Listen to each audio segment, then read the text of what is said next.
अब इसका इफेक्ट ये भी होगा कि संभल की वक्फ की प्रॉपर्टी नहीं रहेगी। मैं डायरेक्ट चैलेंज कर रहा हूं भारत के प्रधानमंत्री को कि आप, मेरा सवाल आपसे है, आप जब अमेंडमेंट ये ला चुके हैं, कानून बना चुके, तो क्या संभल की मस्जिद वक्फ की प्रॉपर्टी रहेगी? सपोर्टिंग पार्टीज, चाहे वो टीडीपी हो, जेडीयू की नीतीश कुमार हो, चिराग पासवान हो, जयंत चौधरी हो, मांझी साहब हो, या फिर कुमारस्वामी हो, तो इनकी सपोर्ट से बीजेपी ने एक काले कानून को बनाया है और ये इस बात को बताता है कि मुसलमानों पर बीजेपी उनको शक की निगाहों से देखती है, और इसलिए देखती है क्योंकि हिंदू धर्म के एंडोमेंट बोर्ड में, जैन धर्म के एंडोमेंट बोर्ड में, सिख धर्म के एंडोमेंट बोर्ड में यहाँ पर सिर्फ उन्हीं के मजहब का मानने वाला उसका मेंबर बन सकता है। इन धर्म के बोर्डों में लिमिटेशन एक्ट अप्लाई नहीं होता। इन धर्मों में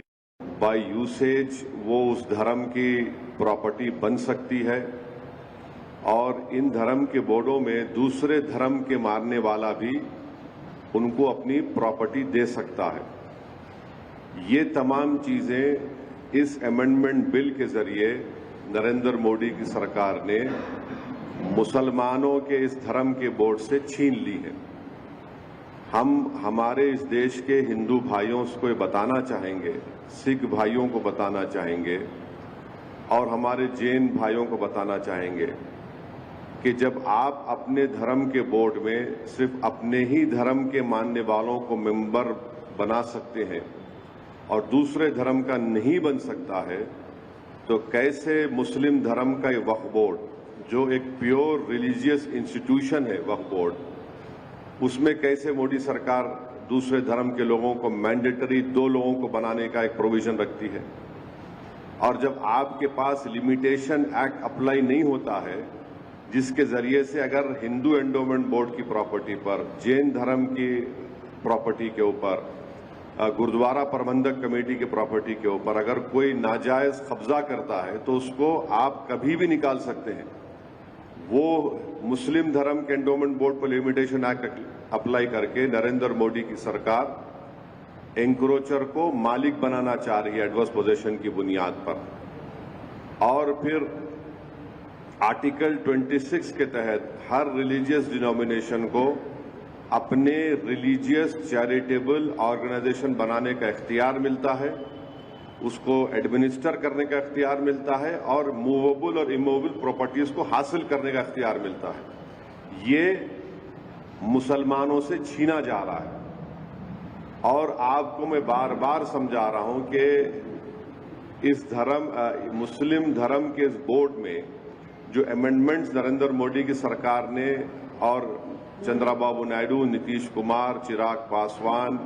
जयंत चौधरी, मांझी साहब ने और कुमारस्वामी ने किया है, उसमें सेक्शन 3D आप पढ़िए। सेक्शन 3D को जब पार्लियामेंट में ये बिल डिबेट हो रहा था, उसको बुज़दिली से अमेंडमेंट को पेश किया गया और अमेंडमेंट क्या बोलता है कि जो भी मस्जिद, दरगाह, खानखा, आशुरखाने, इमाम बाड़े लॉजिकल ऑफ इंडिया के रहेंगे, अब ये बिल होने के बाद उनका register as a waqf property नहीं। अब आप मेरे को बताइए, सच्चर कमेटी में 180 प्रॉपर्टीज, जो सच्चर कमेटी ने, आप उसके लास्ट पेजेस देखिए, आखिरी के 8-10 पेजेस में 180 प्रॉपर्टी सच्चर कमेटी ने कहा कि एएसआई के इलीगल ऑक्यूपेशन में है। इस सेक्शन 3D के तहत हम उस 180 प्रॉपर्टीज को खो देंगे, जिसमें मस्जिद, खानखाएं भी हैं, कब्रिस्तान भी है, दरगाहें भी हैं, सब है।